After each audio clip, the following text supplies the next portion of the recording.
Well, good evening, and welcome to Queer News Tonight. This is the world's first and only LGBTQ plus daily evening television news. We are broadcasting live, and then we're available on demand.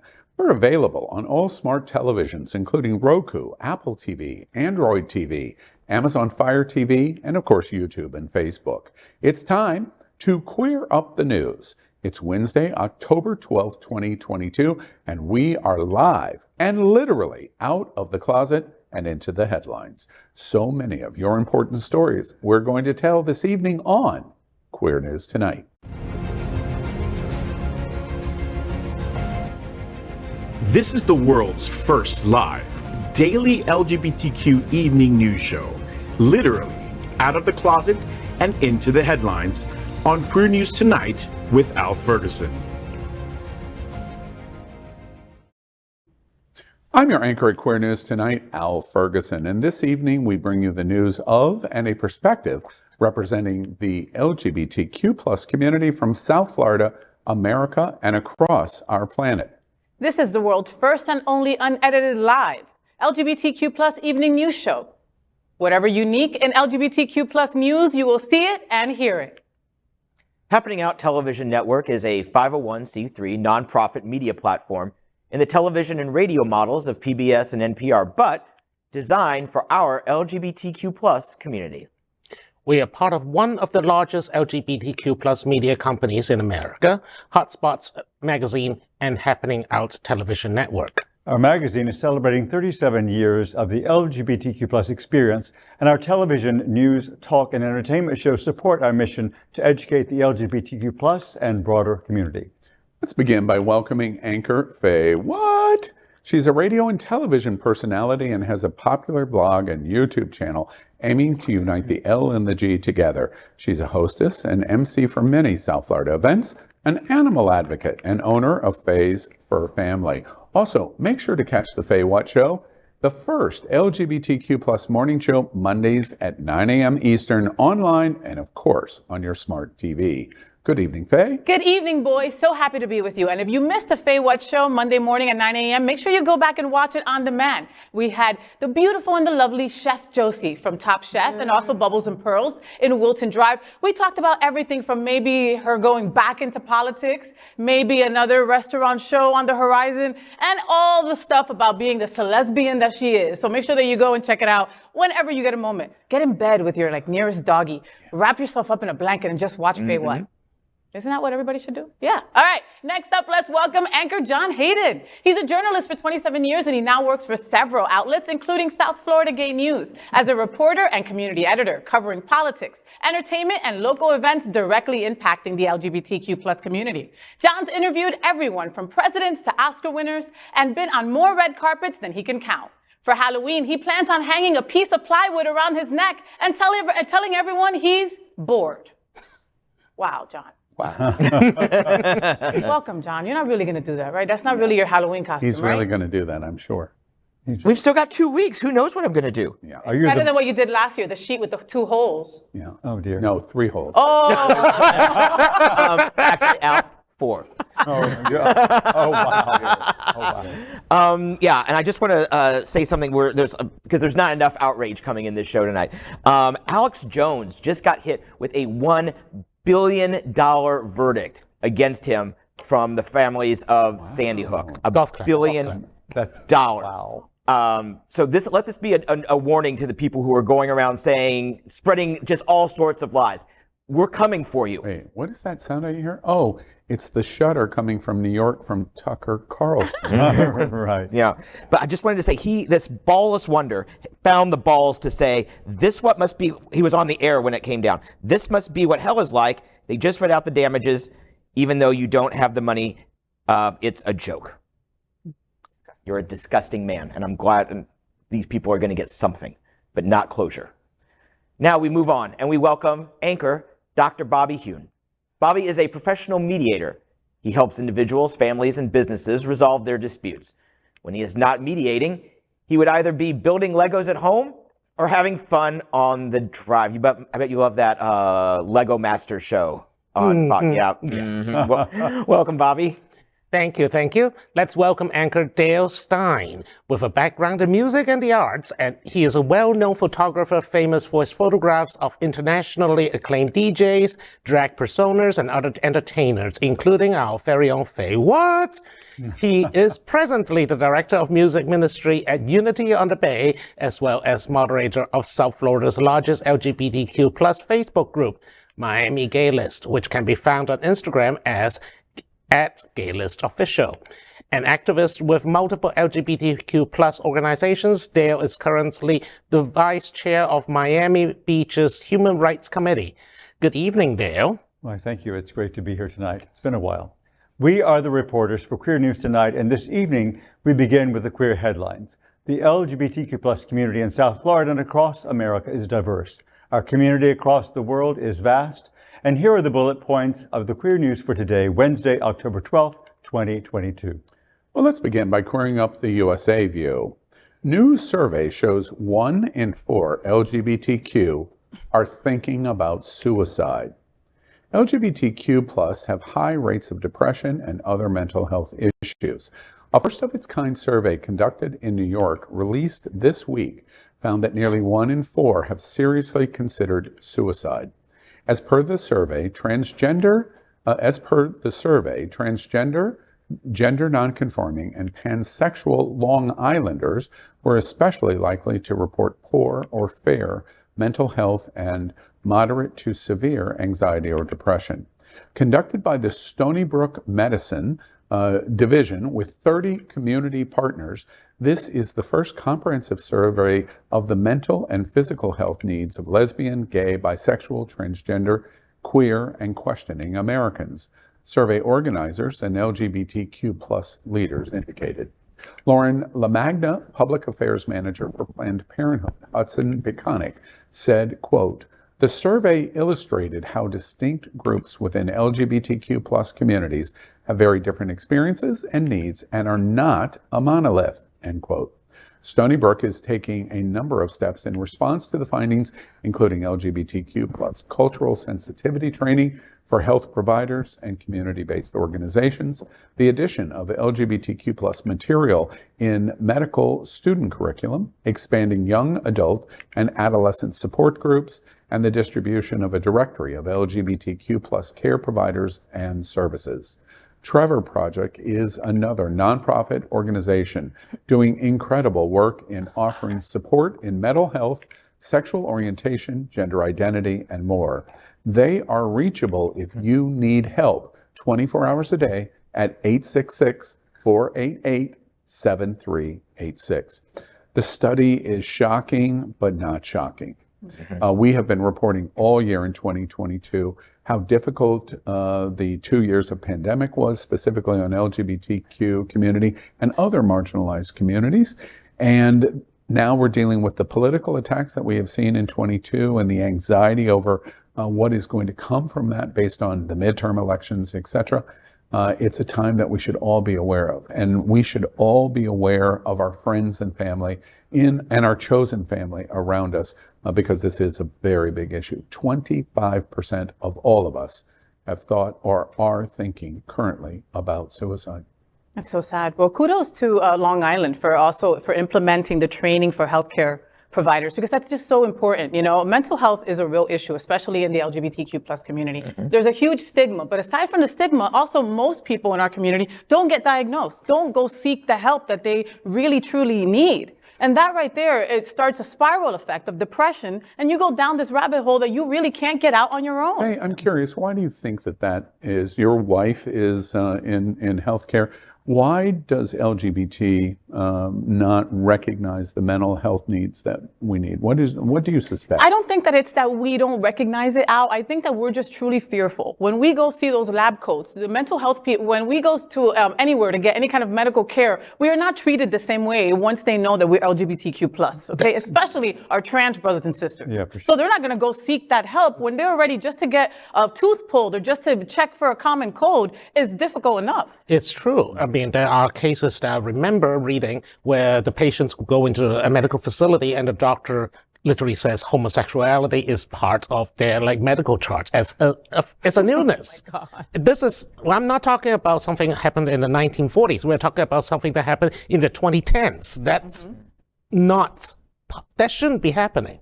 And I'm sorry, and I'm not surprised at the numbers, as you said. I'm not surprised because I myself have been on the precipice of major depression for some time now, and I say that very openly, but because it's been very severe in the last year. Why do you think that? Why? What implemented that for you specifically? Well, it's a culmination of so many things, like, the where am I in my life, all this, the standard things. I'm not enough, I didn't do this, the regret, because even though I don't believe in regrets, I'm riddled with them. So they Mind you, nobody's done more in their life than Dale Stine. Literally, everybody at this table together, except for Al, probably will never mount up to what you have done. From Juilliard to Jazzercise to Unity on Debate to your opera singing. I mean, I can go on and on, people. Yeah. But Are you Dale Stine's press agent? I could be. I mean, he's done so much. I guess my bigger point is that I've been so on the precipice, and it is a precipice, and you're like, if I don't remind myself of who I am and the support system I have and the people whose lives I know I've touched, and if I'm feeling that, then when there are other people who may not be in my position, or by position I don't mean by position, who have the support system, then certainly those numbers are higher. Yeah. That was my point, really, not to say that, but. And yes, it is certainly more pervasive in the LGBTQ community because we are discouraged from getting help. But America in general discourages people from getting help. We're here to treat here down on our insurance. But what do we need to get supplemental for? For dental, for eye, and for mental health. Yep. And mental health is not, as you're aware, I'm very aware, but I think we're all aware, mental health is not quantifiable. If I have cancer, I'm going to be able to see it, or feel it, or see it on lab results. You can quantify it. You can know which type of cancer it is, but you don't know what type of mental health issues you have. And it's hard to get into, and we're at a disadvantage just being in the American healthcare system, and being LGBT, I believe, adds layers to it.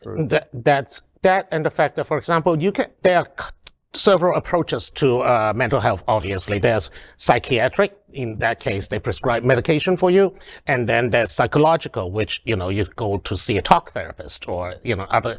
The problem with quantifying those issues per insurance purposes is that how do you quantify talk therapists? They want to know how long you need it. They want to know how much it is. They want to know, insurance companies want to know at the bottom line, how much are they paying for it so that they can jack your premiums accordingly. Exactly. John, we're going to talk about South Florida gay news. All right, let's do it. South Florida gay news. Let's queer it up. 2 major LGBTQ plus groups are fighting for attention and dollars. Next Saturday, October 22nd, the National LGBTQ Task Force will hold its major fundraiser of the year in Miami Beach. That same night, Pride Fort Lauderdale is holding their Halloween extravaganza in Pompano Beach. In this week's SFGN, online now, or on stands tomorrow, I look at how we got to this point. Jeff Oliverio, chair of the task force scale and friend of the show, says there's a need for both groups, and it's unfortunate that they're happening on the same night. But the social distancing of the events helps. Kevin Clevenger of Pride says they attract 2 very different clienteles. But that doesn't change the fact that they're competing for attention, sponsors, and big donor dollars just days before the midterm election, one that could affect LGBTQ rights for decades to come.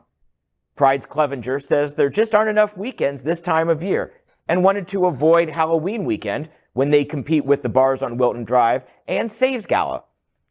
That's similar to what they said last year when they held Pride the same weekend as the Smart Ride. And it's worth noting, Task Force has had this weekend for years and announced their event first. You can read more of this in SFGN online and on stands tomorrow. And Al, I also quote you in the article as you spoke for Happening Out, and we are premier sponsors for both events. But where do we come down on this? Well, as I expressed when you reached out for comment, we're disappointed. We're disappointed because we can't participate in both events. Right. We are so deeply entrenched in the political moment of the time that we're living in at the National Task Force dinner. It is so critically important October 22nd, there's a November 8 election. So we had to. And this event has been planned literally 19 years ago on this weekend. It is a metaphor. The other thing that I express in my quote to you is, it is a metaphor of what we've talked about in so many shows and community forums, of this contrast of what's going on about LGBT civil rights and our efforts in political versus our social implementations of the party and the drink. And my goodness, there's nobody that loves that more than me. But there are times when we have to say something must give. And right now, one of the times that it must give is the support of the task force dinner. And that, of course, is what I say to you in my quote. I haven't read it yet, but that's what I said. I really wish that we could do both. I wish that I could do, you know me, Al, I love to get dressed up, anything for a good time, you know? But I mean, it's just impossible. We were at this party last year. Yes. If you remember, last year at this party, I went as FayWhat, and I was dream to see. More like a nightmare, folks, but sure, dream. You know, and it was a lot of fun. It was so much fun. It was so much fun, and we would have loved to support both of them, you know, if it was possible. It's just an impossibility, and with the political climate that's going on right now, we have to be at task force. The really positive thing about SFGN taking this story on, I think, is we really have to give more attention to this. It's not the task force of pride. It's a question of, why are we doing this? Why are we not working more, collaborating on our calendars, in our community and our calendars? We have 17 bars on Wilton Drive, and on Saturday the Get Out the Vote Center opens with the Florida LGBTQ Democratic Caucus and Dolphin Democrats. They don't compete with each other. They complement each other. The Pride Center works frequently as an island by itself. This voting center and the politics of the Dolphin Democrats and the caucus will work as an island by themselves, and they would encourage support. But this bar is going to stand alone, and this bar is going to stand alone, and this restaurant's going to stand alone. And that's really why I think SFGN is doing a great job focusing attention on this, because if we lose November 8th, we're going to be kicked in the teeth. We certainly shouldn't be kicked in the teeth in our own LGBTQ community. We've got to now talk about this and say it's reasonable, and how can we do a better job of working together, because we can. And that's the point of this story. Next, we queer up the worldview. First gay couple in Cuban history gets married. Two men named Alberto and Jose were the first gay couple in Cuba to legalize their union after the referendum that ratified the family code. At least it is the first marriage documented by official means. From the eastern territory of Granma, the couple, who had been in a relationship for 18 years, made their relationship official last Tuesday before a notary in Manzanillo in the Granma province. Journalist Roberto Mesa Matos from the radio station CMKX Radio Bayamo shared this news on his Facebook profile. The National Center for Sex Education, Senasex, also shared the information on its social networks. The marriage took place on the same day that Cuba's National Electoral Council confirmed the victory of the yes in the referendum that put into force the family code, a legislative package that includes adoption by gay couples and surrogacy, among other issues. The wedding ceremony was held in the house shared by the men. Alberto said, quote, "Well, I never thought they would approve the code here, but we always wanted it," end quote.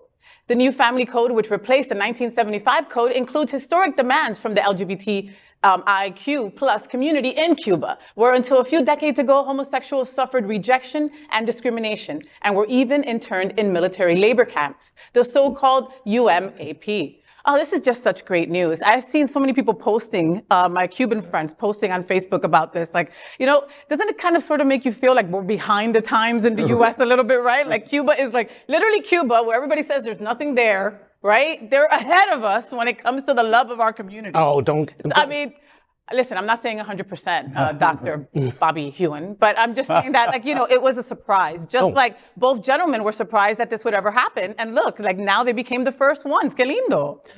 Congratulations to them. And honestly, trust me, I'm also surprised when Taiwan passed, like, ruled that same-sex, figured out same-sex marriage, legalized same-sex marriage, the first Asian country to do so. You know, we have to cheer that the leadership in Cuba. Well, first note You hear very little on the fact that this was a democratic election process in Cuba. Right. Where am I reading that over and over and over again? Well, we're not, because that doesn't fit the narrative of what we want to say about the island first. If this was a democratic process, people in Cuba says it was a democratic process. People are celebrating it across the island. Does it solve all of the woes? Of course it does not. But while it doesn't solve all of the issues of Cuba, can't we take a moment to celebrate that the democratic process, for the first time ever since 1959, happened? And it happened over gay. I celebrate that. Right. The second thing is, before anybody picks up a rock here in South Florida and throws it at my head over Cuba, which there are a lot of rocks that are thrown at my head, the leadership in Cuba said, no, let's let the people decide on marriage. And we don't need to have a Respect for Marriage Act, or we don't have to allow our Supreme Court to reinterpret whether marriage constitutionality exists. Let the people decide. While we have a senator here in Florida that represents the Hispanic community and the Cuban community that says it's ridiculous to even consider gay marriage. Those were your comments, Marco Rubio, and Cuba has proved to be better than you. Very disappointing. Wow. Well, let's queer up politics. Majority of Americans now think civil war is likely. 24% think that is a good thing. Oh, God. America is divided and battling many different internal wars over politics, culture, language, religion, TV shows. Is it possible all these internal divisions could culminate in a civil war? It's easy and logical to conclude that the United States today stands as close to the edge of civil war as it has since 1861. A broad variety of voices, including Republican and Democratic politicians, academics who study civil strife, and extremists on both ends of the spectrum, now accept the idea that civil war is either imminent or necessary. But today, we now have the proof. A new poll suggests a full 54 out of every 100 Americans believe a civil war is now inevitable, the highest number since the, quote, real civil war, unquote, more than 150 years ago. The poll was even more distressing that a full 24% believed that civil war was a good thing. They point to evidence that can seem persuasive. A blizzard of threats against FBI agents, judges, elected officials, school board members, and election supervisors, training camps where heavily armed radicals practice to confront their own government, and many polls showing that many Americans expect violent conflict. In the week following the Trump South Florida raid, the search word of civil war increased 1,000%, and the use of the word civil war in social media posts increased an astounding 3,000%. Oren Siegel, the vice president of Anti-Defamation League Center on Extremism, said, quote, "We are living in a country where disinformation, conspiracy thinking, and lies have resulted in deadly attacks. It's not exactly kumbaya in this society, but we have been going through this for a long time now, and I don't see people coming together in a more coherent organizing we saw prior to January 6th, unquote. Contrast that perspective with that of Stephen Marsh, author of, quote, The Next Civil War, Dispatches from the American Future, unquote, who posits that as extremist threats have become more lurid and specific, the rhetoric has leached into the mainstream, leading, for example, the Texas state government to spell out instances in which it would defy federal authority and the Texas Republican Party to declare President Biden the quote-unquote acting president and seek a voter referendum on seceding from the United States. The LGBTQ+ community is front and center in this discussion of a pending civil war. Strong right-wing voices have incorporated the narrative of anti-LGBTQ+ views in political speeches, in state houses across America, in legislation, and in political campaigns and advertising. In 2022, the LGBTQ+ community has experienced a growing culture war against drag queens, trans community, children in schools, gay marriage, and more. These actions will likely be front and center in the threats of greater actions, even violence, as experts are bracing for renewed discussion of civil war as the November 8th midterm elections approach and political talk grows more urgent and heated. 24% thinks that war is a good thing. I want these 24% of people to look in the mirror and repeat after me. War is bad. War kills people. War is bad. But I think the major issue with those 24% is they're not even willing to look in a mirror and see any sense of logic, reality, or truth. Yeah. So this is what we're dealing with, a total lack of actual reality. Do y'all believe the poll? At the end of the day, if we were at Tucker Carlson tonight, and we were guests on Tucker Carlson, Tucker would discuss my boyfriend would discuss it's fake, it's fake news. What do we think? Do we believe 54% and 24%? I do believe that. I mean, and the 54%, that's just saying I believe it is possible. And that doesn't mean you're supporting it. It's the 24% number, like you said. The 54% say it's inevitable. Inevitable, yeah. But that doesn't. Yes, but that doesn't mean that they're supporting it. They're just saying that's the road that we're going down. That is inevitable. 54 out of 100 Americans believe we are going to have a civil war. Mm-hmm. Yeah, and I don't believe America. And stay with me. This is a thought, but I don't believe America has ever had a civil war. We had a 4-year-long, 5-year-long insurrection. Perhaps it was more organized than the January 6th one. It was certainly larger. More people died, obviously. But the Confederate Army, they were no legal entity.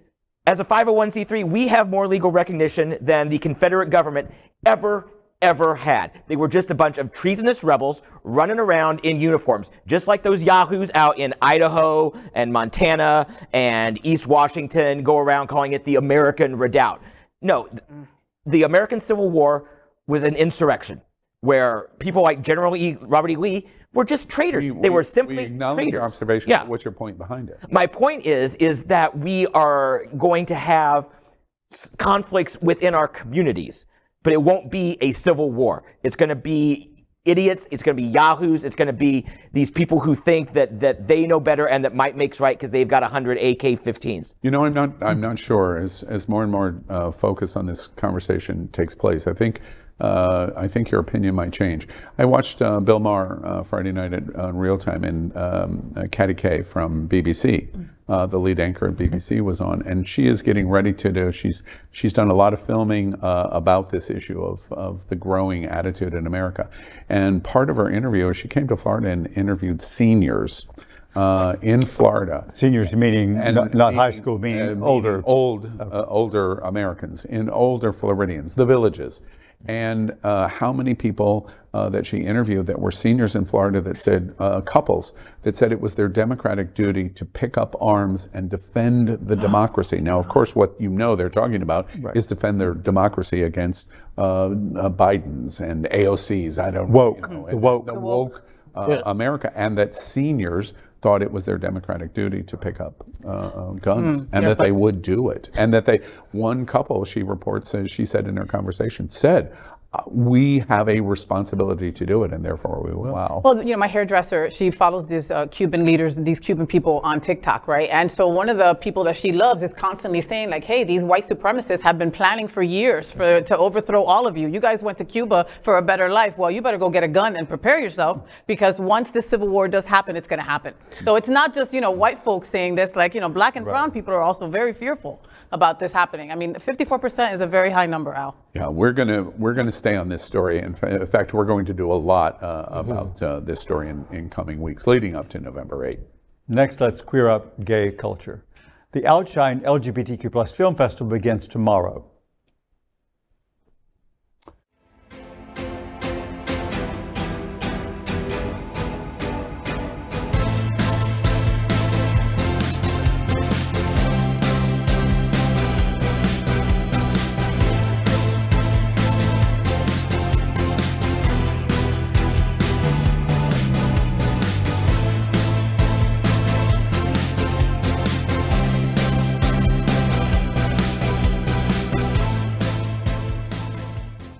OUTshine Fort Lauderdale is a critically acclaimed event based in the world-renowned South Florida city of Fort Lauderdale. The 13th Fort Lauderdale Festival will begin on October 13th and end on October 23rd. The opening night will feature The Blue Kaftan, directed by Mariam Touzani. It has been selected as the Morocco submission to the Best International Feature category at the Oscars. The movie will be screened on Thursday, October 13th, 2022, 7 p.m. at NSU Art Museum, Fort Lauderdale. This will be an in-person screening only. The movie has received appreciation from across the world. It is the winner of the Verprese Prize at Cannes Film Festival. It has been an official selection at Melbourne Film Festival, New Zealand Film, and many other reputed festivals. The story of the movie revolves around Halim, Mina, and Youssef. Halim and Mina own a small tailor shop that specializes in gorgeous kaftans. Halim is a stubborn proponent of traditional handcrafted work, but it is time-consuming. So he decides to hire an assistant, Youssef. The presence of the attractive young gay man arouses long-suppressed feelings in Halim, something that does not go unnoticed by his wife, Mina. Mariam Touzani presents a deeply moving melodrama about the many forms of love. LGBTQ+ festivals like OUTshine help in spreading awareness and offer a sense of community, togetherness, acceptance toward and within the community. Well, I'm very excited about the film festival itself because OUTshine does an amazing job both here and in Miami. Their events are top-notch and their films are always interesting and intriguing. Dale, I'm curious, you live across the border. You had to present your passport to the show today. They do Dade County in the spring, and then they do Broward County, Fort Lauderdale, in the fall. Do you have the feeling that Dade County pays attention to the fall festival and comes to Dade? I think more and more it's become so. You know, when I first moved to South Florida in 2001, I became aware of the festival, and I actually worked for them in Miami, photographing in 2002. For many years I did. So I've been connected to the festival and the festival people for that many decades now. And so I remember when they first moved to Fort Lauderdale, it was a bit of a not surprise, but oh, is this going to work? Is it going to fly? And year after year, it's just gotten bigger and bigger and bigger. And I hear a lot of my Miami and Miami Beach friends say they're coming up to see films here. And Dino Mascaro, who's an anchor here at Queer News Tonight, he's also head of the screening committee. He says that this year they have blown it out of the water better than last year, and that is just so crazy to come out of his mouth because last year he was so excited, and he said you have to see the Five Devils, that you have to see the Spotlight film. He was just so excited about so many. Recommendation. I've forgotten the name of the film. The second part of a film that won a couple of years ago the film festival, and there's a new version of the film. I'm sorry, I can't remember it, but I thought that was interesting. And one thing that is also interesting, this happened just today in Netflix. The winner of the film festival 1 year ago at the film festival when it was done at the Science Center, and it was the premiere at the OUTshine Film Festival. Met all of the stars, the director, producers, etc. 1 year ago, and this weekend it launched on Netflix. 1 year later. Wow. And we just remind you, when they say these are premieres in different categories, they're not kidding. Right. These are films that you cannot see anyplace else, and very successful films are going to come to Netflix or Hulu or other platforms, but see them right in your own backyard and support LGBT themes and going to the film festivals. And, all right, I'm sorry. Oh, I was just getting ready to say, what are we doing tomorrow, Al? And John and Faye and I are going to do a special Queer News Tonight broadcast at the festival. It's going to be at the NSU Art Museum. The opening night and the opening event at the OUTshine Film Festival, and it's going to be at the NSU Art Museum tomorrow evening, and you'll be able to watch Queer News Tonight. If you can't get to the festival, get to the festival. But if you can't, we're going to tell you all about it live in Queer News Tonight. And I'll be signing autographs, $5 a piece. I will also sign feet. Yeah. Oh dear. Wow. Oh dear. I'll bring the popcorn. Yeah. Next, we are proud of our special partnership with Sunshine Cathedral, the world's largest queer church here in Fort Lauderdale. Supporting that partnership, we are broadcasting from our permanent set here at Sunshine Cathedral at the Happening Out television studios. We broadcast Sunshine Cathedral's Sunday International Service at 10:30 a.m. with more than 30,000 watching every week.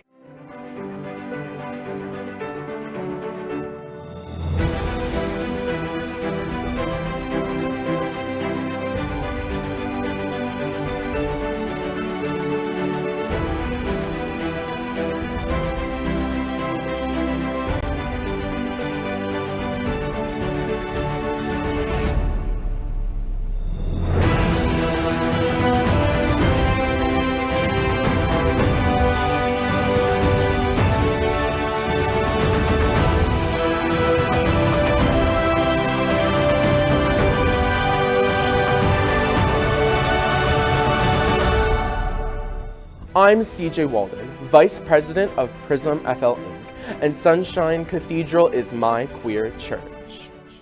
I wanted to also take a moment and say thank you to Mark Gilbert and also to Jen over there at the OUTshine Film Festival for all they do. They're just so incredible. How they put these movies together every year is just beyond me. And, you know, they also throw a really good ass party, I gotta say. Yeah, it's too bad you don't drink, Faye, because you could really enjoy it. Oh, no, trust me. I partook of many a time at OUTshine when they were giving up. Oh. And there are so many submissions, and the quality of submissions is obviously getting better and better as time goes on, you know, because most cinema is bad. You know, most movies are not great, but the quality of OUTshine, just even the last 3 years, has just really outshone itself.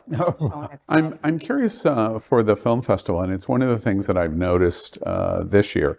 There are so many films that are in foreign language. Now, they're not all, but there's a lot of foreign language films that get submitted that have done very well in at Cannes or Academy Award submissions, and this is where it's going to represent. What do y'all think about subtitles? I have issues with subtitles, so unless it's in Spanish. And last year, I saw for OUTshine right here at Sunshine Cathedral's theater, I saw a beautiful movie out of Spain, and it was just incredible. And it was incredible. And even though I know Spanish, I would keep on reading the bottom and like going, okay, yeah, I understood what she said. Yeah. Oh, okay, I understood that joke. You know, it's funny.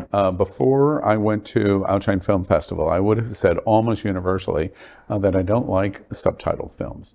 And I had an interesting experience last October. We were in Italy while OUTshine Miami was going on, and I could only use my passport in one place, so I used it in Italy instead. I found that I did not have problems with subtitles, in that I could read the English subtitle, and I was paying attention to both. Right. So I was watching the movie in a completely different way than I had done before, and I thought that was really interesting.